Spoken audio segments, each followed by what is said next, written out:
Bonjour les amis, nouvelle vidéo aujourd'hui pour retrouver l'économiste de Marc Toiti qui va littéralement dézinguer la Macronie, dézinguer bien sûr Laura Compétence et qui va tout nous révéler le pourquoi du comment la France se retrouve dans une telle situation économique. Et je remercie Smart TV pour l'extrême. Et juste avant de l'écouter, comme d'habitude, n'oubliez pas de vous abonner, le pouce, le commentaire, le partage, le boost de la vidéo. N'hésitez pas également à me rejoindre sur ma boucle Telegram et vous pouvez également soutenir la chaîne via Tipeee. On l'écoute et on en parle juste après. Pareil sur les petits colis. Oui, mais les petits colis, maintenant, ils sont livrés à Amsterdam. Encore une fois, mais c'est un manque de discernement incroyable. Pourtant, ces gens, ils sont intelligents. Enfin, j'ai l'impression, je sais pas, bon bref, c'est ça moi qui m'inquiète. C'est que y a des gens qui ont fait des études, etc., mais ils sont tellement hors sol. Ils ne sont pas dans la réalité. Parce que ça, c'est une question que j'avais, ceci dit, pour vous. Oui. C'est-à-dire qu'on se demande, mais vous avez commencé à y répondre, est-ce qu'ils sont hors sol ou est-ce qu'ils tiennent un discours de façade et qu'ils sont inquiets dans les coulisses quand vous les fréquentiez? Il y avait une inquiétude qu'on essayait d'éviter de communiquer. Oui, il y a un peu les deux. Je pense que c'est en train de changer. Maintenant, ils sont quand même conscients de ce qui se passe plus ou moins, mais ils sont dans le déni. Tu vois, non, tout va bien. Vous exagérez. Regarde, on a vu ils vous donnent, voilà, Choose France. Ah ouais, il y a eu plein de capitaux, oui, mais ça crée pas d'emploi. Ah, mais c'est pas grave, c'est quand même une bonne nouvelle, il faut la dire. Bon, c'est ça qui est dramatique, c'est que ils n'acceptent pas et c'est dangereux. C'est dangereux parce que la base, c'est comme en médecine. La base, c'est qu'ils font le bon diagnostic. Si vous ne voyez pas le bon diagnostic, ben évidemment, vous allez avoir les mauvais médicaments. Donc, c'est ce qu'on fait chez nous. Donc là, on a mauvais diagnostic et par conséquent, potentiellement, mauvaise mesure économique qui devrait tomber. Moi, je suis pour ce que j'appelle une thérapie de choc bienveillante. Ça fait des années que je la préconise. Qu'est-ce que ça veut dire, ça? Voilà, thérapie de choc bienveillante, ça veut dire, on va pas faire la saignée, vous voyez, on va pas faire la rigueur pour la rigueur. Il faut être bienveillant. Aujourd'hui, les Français, ils ont peur. Moi, je le vois tous les jours, ils sont inquiets. Vous vous rendez compte qu'aujourd'hui, les Français ne font plus d'enfants. C'est la première fois que c'est arrivé en 2025, le taux de natalité est passé sous le taux de mortalité. On n'avait jamais vu ça dans l'histoire de France depuis la Seconde Guerre mondiale. Il se passe quelque chose. Il y a une perte un peu de l'espoir, une crise de l'espoir. Voilà. Donc il faut redonner l'espoir. C'est quoi l'espoir? D'où vient l'espoir? C'est le pouvoir d'achat. C'est le fait de dire, mais ce que me disait, me rappelle mon père à l'époque, je raconte ma vie, mais je sais que toi, tu seras plus haut que moi. C'est ça en fait. Aujourd'hui, malheureusement, beaucoup de Français ne sont pas sûrs que leurs enfants seront mieux qu'eux.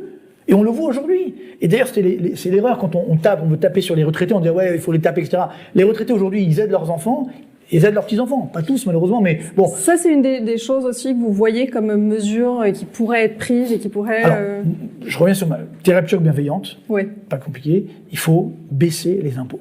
D'accord. Nous sommes numéro 1 des impôts. Il faut faire exactement l'inverse de ce qui est préconisé aujourd'hui. Il faut baisser massivement les impôts d'au moins 50 milliards d'euros. Mais pas que pour les entreprises ou que les ménages, pour les deux. Pour les entreprises, impôt sur la production par exemple. Pour les ménages, la CSG. D'accord. Et la CSG, c'est assez amusant entre guillemets. C'est-à-dire, à la base, c'était créé en 91 par Michel Rocard. Il a dit, bon, vous inquiétez pas, ça sera 1%. Ouais. D'où, bon, c'était pour financer la sécurité sociale. Le fameux trou de la sécu, comme on dit. Bon, sauf qu'aujourd'hui, on est en 2026, on est à plus de 9% de CSG, 20% quasiment sur l'épargne, donc ça n'a pas arrêté d'augmenter. CRDS, là c'était créé à l'époque de Juppé, il a dit, oh, ça sera temporaire, ça va durer 13 ans, vous voyez, c'était créé en 95, on est aujourd'hui en 2026, c'est toujours là, et ça va continuer, vous voyez. Donc tout ça pour dire, non, il faut inverser tout ça, redonner du pouvoir d'achat. Vous baissez les impôts, mais dans le même temps, il faut aussi baisser les dépenses publiques. Bien sûr. Voilà. Et c'est là que le bas blesse. Personne n'a le courage de baisser la dépense publique. Alors, quand je dis la dépense publique, ça veut dire qu'il faut baisser notamment les dépenses de fonctionnement. Parce que c'est ça qui est fou. Encore une fois, ce chiffre de l'INSEE, je n'invente rien. Qu'est-ce qui a le plus augmenté ces dernières années dans les dépenses publiques? Ce ne sont pas les dépenses sociales, qui ont quand même augmenté de 14% depuis 2021. Et qui vont continuer d'augmenter. Mais ce sont les dépenses de fonctionnement. Plus 24%. Vous vous rendez compte? Je crois que c'était une priorité de les baisser. Eh ben voilà, mais c'est du pipeau, excusez-moi l'expression. C'était du marketing. 24% de hausse des dépenses de fonctionnement depuis 2021. 106 milliards d'euros. Vous vous rendez compte? Donc là, il y a des choses à faire. Vous voyez, moi, c'est pour ça que je dis, par exemple, on a ce qu'on appelle en France les ODAC, organismes divers d'administration centrale. Voilà. Et donc, c'est des agences d'État, etc. Je ne parle pas des comités Théodule, hein. Ça coûte à peu près moins d'1 milliard, ça va. Ça va. Il faut les supprimer aussi, mais je veux dire, mais il y a 700 ODAC, donc en France. Vous savez combien ça coûte chaque année, ce truc-là? 150 milliards d'euros. 150 milliards d'euros. Donc on a un peu de marge de manœuvre, ce que vous êtes en train de dire. C'est-à-dire que, je veux dire, là, on peut réduire. Franchement, il n'y aura personne dans la rue parce qu'il y a plein de doublons, etc. Le millefeuille administratif, ça coûte à peu près 8 à 10 milliards d'euros chaque année.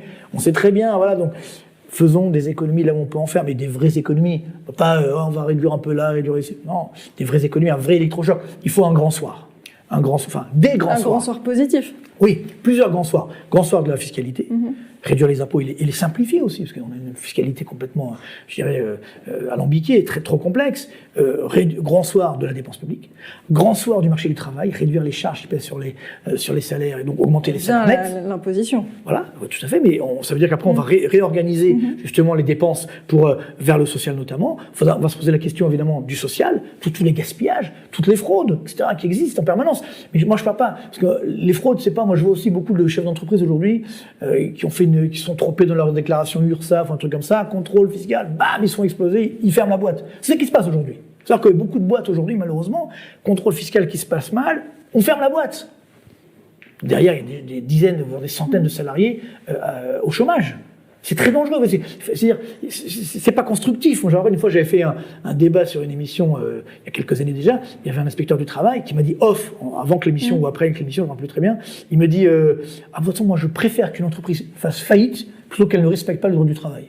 Complètement fou. Et des gens complètement dogmatiques. Ils sont dangereux, ces gens-là. Vous voyez ? Donc, voilà. Il faut redonner de l'espoir. Donc, si vous baissez les impôts, vous baissez les dépenses, vous baissez les charges, vous créez des fonds d'investissement pour financer la retraite, également ce qu'on appelle des fonds de pension. Mais, voilà.